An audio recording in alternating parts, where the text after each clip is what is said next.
Namo tassa bhagavato arahato samma sambuddhassa. Homage to the Blessed One, the Worthy One, the Supremely Enlightened One. Sadhu, sadhu, sadhu. Namo Buddhaya. So, as for the fourth program, we are here again to continue learning the Buddha's teachings. So in the previous program we learned that how the Bodhisattva became a Buddha. And we learned a new word. What was the name? What was the word? Bodhisattva. Bodhisattva means a name that we use for a person who is going to become a Buddha. So if I use the word Bodhisattva, that means an incident which I am explaining that happened before becoming a Buddha. So, and also we learn the way he became a Buddha. First, he started doing the breathing meditation, and then he concentrated the mind. Then he developed 4 concentration levels, and then he was able to see his past lives, and he was able to see other people's past lives, and how people are born according to their actions they did according to the karma they did. And also the Buddha was able to remove all the taints in the mind. The Buddha, the Bodhisattva, he understood the impermanence nature in the world, and he got disenchanted to this life. He was able to overcome attachment towards the life. Then he was able to eradicate all the defilements in the mind and eradicate all the karma in his life and become a Buddha. So now from this point onwards, I can keep on telling his realization, his teachings. Because why? Now you have some knowledge, right?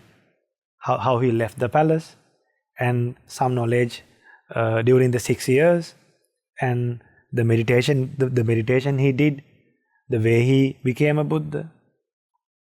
And now I can continue telling the teachings of the Buddha. You know, the teachings of the Buddha, these teachings, like each and every teaching he did, like there are some teachings he did names for those teachings. We call them discourses. Now, in the previous program, I told some books for you all, right? Majjhima Nikaya, that is middle-length discourses. All the middle-length discourses are in Majjhima Nikaya. Majjhima Nikaya is a Pali word. In English, we call middle-length discourses. I think there are 151 discourses. So, there are around, like altogether in Sutta Pitaka, you call there are 3 sectors: Sutta Pitaka, Vinaya Pitaka, Abhidhamma Pitaka. During this program, we teach the Buddha's teachings from Sutta Pitaka and Vinaya Pitaka. So in Sutta Pitaka, there are about close to 18,000 suttas. So the sutta that I'm going to teach you today is about a blind person. So Buddha said, "Dear bhikkhus, there are these 3 kinds of persons in this world." How many? 3 kinds of people. One person is blind. One person is blind. That means both eyes are blind. Second one-eyed. One eye is blind, the other eye he can see the world. Then the third person is two-eyed person. That means not blind at all. Then now Buddha is taking as an example. He takes these 3 people, these 3 persons. One is totally blind, second one-eyed, the third one is two-eyed. Buddha preaches, there is some person, the Buddha is explaining the totally blind person. There is some person, he does not acquire wealth. He is not good in accumulating wealth in his studies, not working hard to earn money, just spending time doing unnecessary things, wasting the parents' money. He could be stealing. And also, he does not do any wholesome stuff. He does not do any wholesome deeds. No generosity, no patience, no loving kindness, no mindfulness, no protecting precepts, not volunteering. Now just imagine a person, he is not developing in his wealth and also not doing wholesome deeds. Haven't you seen such people?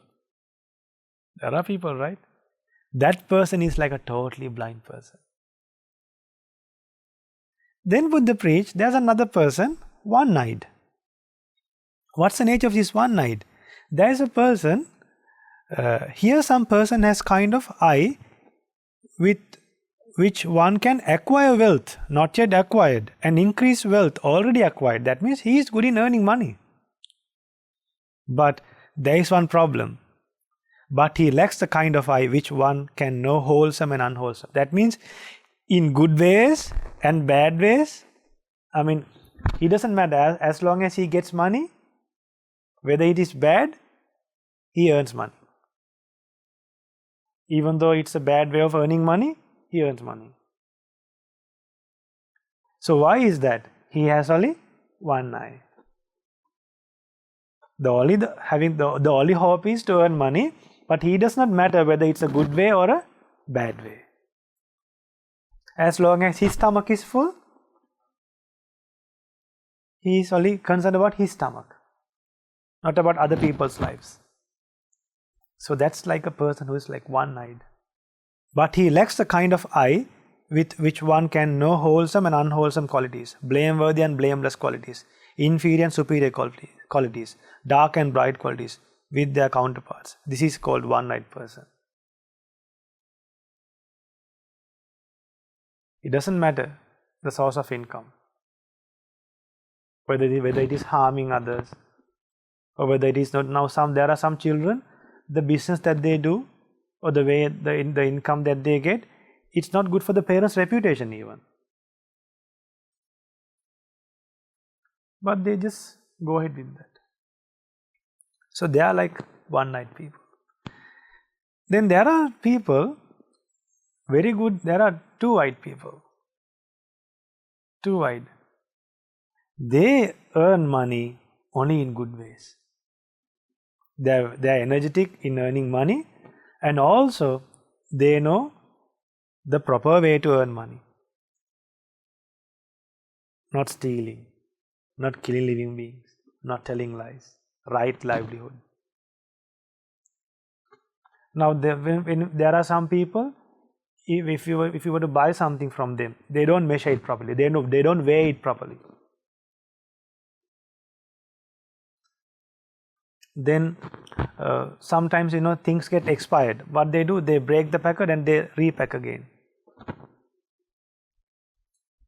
So he is good in earning money, but does he has two eyes? No, only one eye. So like this is just one sutta he preached. This is a small sutta. He called this blind. This is it's in one of the books we call Anguttara Nikaya. In English we call Numerical Discourses. So see how we explain the reality of human beings. He first took a simile of a blind person, of a one-eyed person and a two-eyed person. And then he explained the reality of human beings.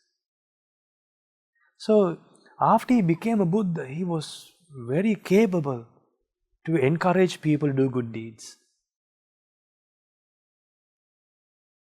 And also after he became a Buddha, the moment he became a Buddha and before becoming a Buddha, he realized the Noble Eightfold Path.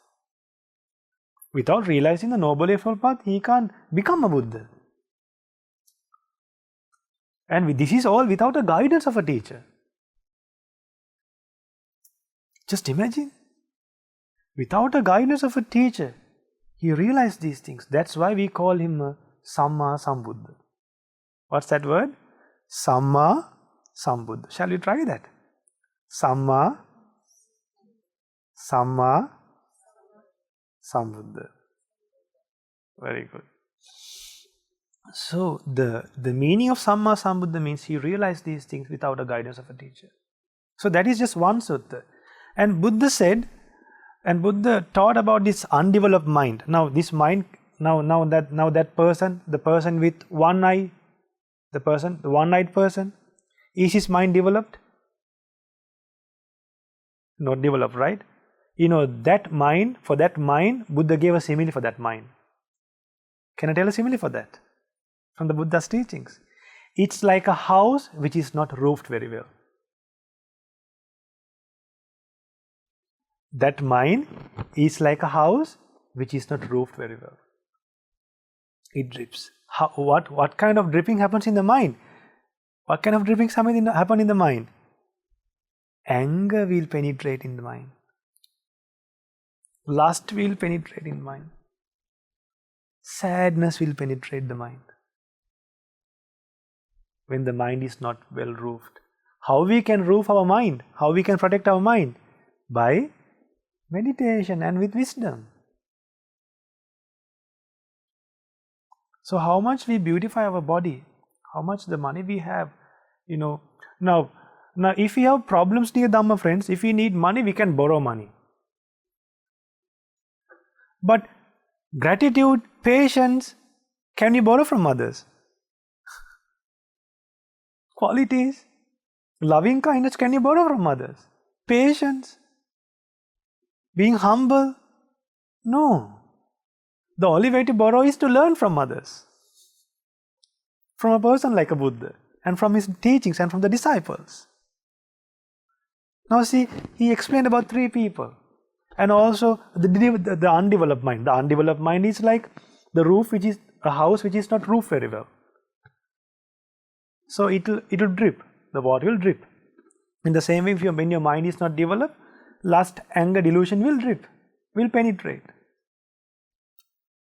But Buddha said, there is a mind which is very well developed with insight and meditation, with wisdom.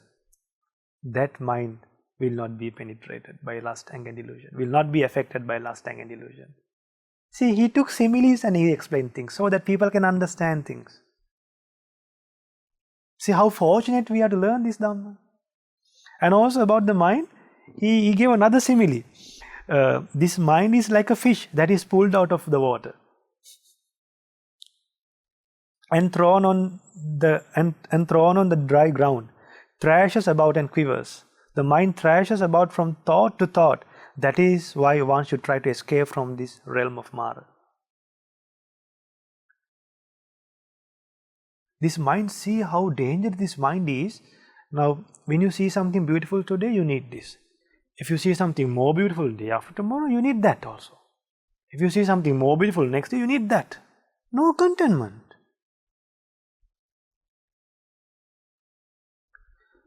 And also this mind, how much we try to keep our mind in a peaceful state, it won't remain in a peaceful state. Why? This mind is like a fish pulled out of the water. But if we can concentrate our mind like the Buddha did, can't we keep the thoughts the way we want? We can. It's like concentrating to one meditation object, either to the breath or else to loving kindness, or else to we can concentrate, we can be mindful of the body postures. Buddha gave so many meditation objects, so many meditation techniques. We can recall the true nature of the world. We can recall the first noble truth, the second noble truth. Then Buddha preached in many ways about the mind. Then Buddha preached about karma. Then Buddha taught about attachments. Buddha taught about gratitude. I'll tell you a nice story about gratitude. To stop this program for today, a wonderful story about gratitude. Even the Buddha, he became a Buddha under a tree. We call that Bodhi tree. After the Bodhisattva became a Buddha, For 7 days, he looked at that tree without closing his eyes, without blinking his eyes. For 7 days as a gratitude. Even today you can see in our monasteries we have grown bodhi trees and we have done a nice compound for it as a gratitude.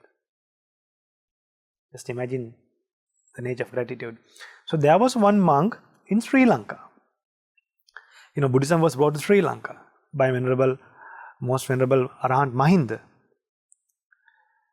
So there was one monk in Sri Lanka. He used to worship. There in the monastery there was a golden, like something like a very valuable golden plate in the monastery at the residence. So there was one monk. Every day he used to go to this golden plate and worship the plate. Bend down. Have you seen monks worshipping? They bend down and worship, right? So this monk is worshipping this plate. In the Buddha's teachings, we don't worship directions. Either we worship the Buddha or else the elderly monks. That we do as a gratitude. But this monk is worshipping a plate. It's a valuable plate. So then the other monks were wondering, why is this monk is still doing now there are some in India, there are some ascetic practices. They worship directions. Some they worship the sun and the moon to overcome suffering. They think that they would get blessings from the sun and the moon and from directions. The undeveloped mind is like a roof which is not very well roofed. So what we should try to do is to purify the mind. Isn't it? So just worshiping directions, our mind won't get purified. As long as we do unwise thinking, we suffer. When you know the true nature, we can start working against it. If not, what will happen when we have problems? We tell, because of him we get angry. We put the blame on others, right? But when you know your own mind, you won't put the blame on others. You will try to fix your own problem. But you have what do you call it? You have the weapons. What's the weapons? We have patience in our mind. We have wisdom in our mind. We don't depend on others. So the other monks complained, why this monk is worshipping a plate? Then he said, I'm worshipping this plate for a reason. Initially, when I was a lay person, I saw this plate in this monastery. I wanted to steal this plate. I could not do that as a lay person. I thought I want to become a monk and slowly take this plate and go away. But then later, after I became a monk, I got the chance to learn this Dhamma. Then slowly, the idea of stealing this plate was abandoned. And later I was able to develop my mind further and attain Nibbana. And I worship this plate out of gratitude. That is only because of this plate I was able to remain in this place. So just imagine if that monk shows so much gratitude to a non-living being like that. How much gratitude we should show to the living beings, to our parents, to the Buddha, to the monks, to our relatives, to our teachers. This is a true story. So if that monk can show so much gratitude towards that plate, why can't we show gratitude towards the human beings more than that monk, more than towards that plate? So we have the opportunity to learn qualities like gratitude and learn the Buddha's teachings and to live like a person with two eyes with good effort to earn money and also wholesome deeds. Equal. And also by understanding the true nature of the mind and learning more about the Buddha's teachings and live a peaceful life and attain the ultimate bliss of Nibbana in this Gautama Buddha's dispensation. Sadhu, sadhu.